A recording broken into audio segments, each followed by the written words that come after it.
Long before smartphones, tablets, or apps designed to teach children how to read, there was a small orange device that felt almost magical. You pressed a button and it spoke back to you. Not a recording, not a cartoon voice, a computer generated voice. For an entire generation, that moment felt like the future had arrived early. The Speak and Spell from Texas Instruments wasn't just a toy, it was a turning point. When Texas Instruments introduced the Speak and Spell in the late 1970s, the idea of a consumer device that could talk was still rare. Computers were large, expensive, and mostly invisible to everyday households. Yet here was a handheld device designed for kids that could pronounce words, spell them out, and correct mistakes in real time. It felt revolutionary. The Speak and Spell was powered by something quietly groundbreaking: digital speech synthesis. Instead of playing pre recorded audio, the device generated speech electronically using a specialized chip developed by Texas Instruments engineers.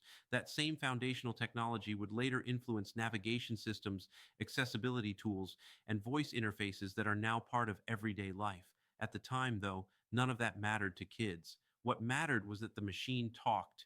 You typed letters, you guessed, you failed, and the device responded, sometimes encouraging, sometimes correcting, sometimes mispronouncing words in that unmistakable robotic cadence.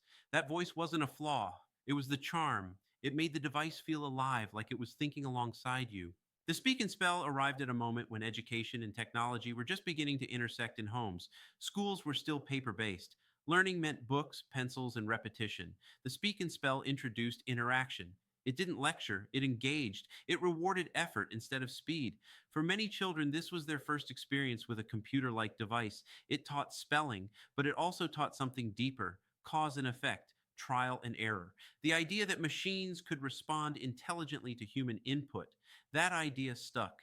Texas Instruments wasn't a toy company chasing trends, it was already a leader in calculators, semiconductors, and advanced electronics. The Speak and Spell was serious technology disguised as play. That's why parents trusted it, teachers embraced it, and kids couldn't put it down. And then something happened that permanently elevated it from educational tool to cultural icon. The Speak and Spell appeared in E.T. the Extra-Terrestrial. In one of the most memorable scenes in the movie, Elliott uses a Speak and Spell as part of a homemade communication device to help E.T. Phone home. It wasn't just a prop, it was a symbol: childhood ingenuity, curiosity, the belief that technology, even something simple and playful, could connect worlds. That moment changed everything.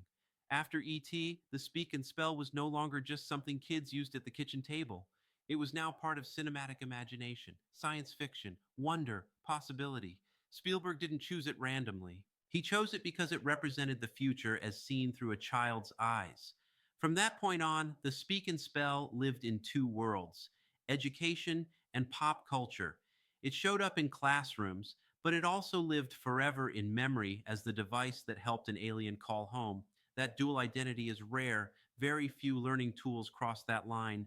Over time, Texas Instruments released variations: Speak and Read, Speak and Math, each built on the same principle: interactive learning powered by responsive technology. But none captured the imagination the way the original Speak and Spell did. Timing played a huge role. The late 70s and early 80s were a unique era. Technology was advancing rapidly, but it hadn't become invisible yet. Devices still felt special. You noticed them. You listened to them. You interacted with them deliberately.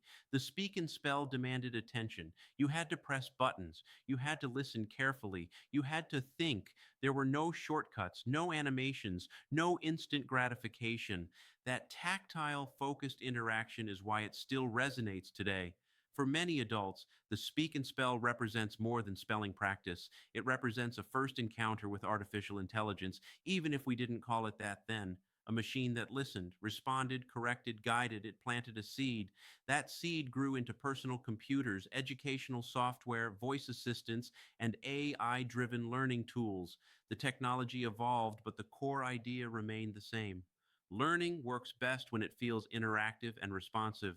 The Speak and Spell also quietly contributed to accessibility. Speech synthesis opened doors for learners with reading challenges or visual impairments. While it wasn't marketed as assistive technology, its impact extended well beyond traditional classrooms. Today, original Speak and Spell units are collectibles. Some sit on shelves, others still work, their voices unchanged decades later. When people hear that sound again, it triggers instant recognition, a flood of memory, a sense of wonder. That's not accidental. The Speak and Spell succeeded because it combined cutting edge technology with human centered design. It didn't overwhelm, it invited curiosity, it respected its users, even when they were children. In an era where educational technology can feel overwhelming or impersonal, the simplicity of the Speak and Spell feels almost radical. It reminds us that innovation doesn't have to be complicated to be meaningful. Sometimes it just has to speak clearly. Texas Instruments didn't just create a toy, it created an experience that introduced millions of children to the idea that machines could help them learn and that technology could be friendly, imaginative, and empowering. The Speak and Spell may look primitive today, but its impact is anything but small. It taught spelling, it taught confidence, and thanks to one unforgettable moment in ET, it taught us that the future could fit right in our hands. And that's why, decades later, people still remember the sound of that voice, spelling words back to them one letter at a time.